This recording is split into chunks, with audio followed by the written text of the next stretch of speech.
ಬಂದು ನೆಲೆಸಿದ್ದು ಅನ್ನೋದು ಒಂದು ಪ್ರತೀತಿ.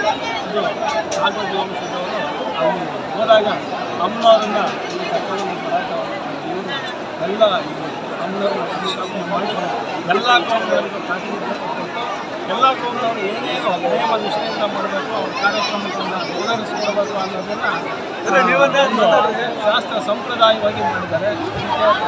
ಸ್ವಾಮಿಗಳು ಹಿಂದಿದ್ದ ಮುಖಂಡರು ಅನೇಕರು ಇದನ್ನು ಸಂಪ್ರದಾಯಬದ್ಧವಾಗಿ ಯಾವಾಗ ಏನು ಕಾರ್ಯಕ್ರಮ ನಡೀಬೇಕು ಅಂತ ಹೇಳ್ಬಿಟ್ಟು ಅದನ್ನು ಒಂದು ಪುಸ್ತಕನೇ ಇತಿಹಾಸ ಕೂಡ ಬರೆದು ಇಲ್ಲಿ ನಮ್ಮ ಊರಲ್ಲಿ ಇಟ್ಟಿದ್ದಾರೆ. ಅದರಂತೆ ಪೊಲೀಸರು ಏನು ನಡೆಸ್ಕೊಂಡು ಬಂದಿದ್ದಾರೆ ಅದರಂತೆ ನಾವು ಈ ಕಾರ್ಯಕ್ರಮವನ್ನು ಊರಲ್ಲಿ ಹಿರಿಯರೆಲ್ಲ ಸೇರಿ ಸಾಂಗವಾಗಿ ನಡೆಸ್ಕೊಂಡು ಹೋಗ್ತಾ ಇದ್ದಾರೆ.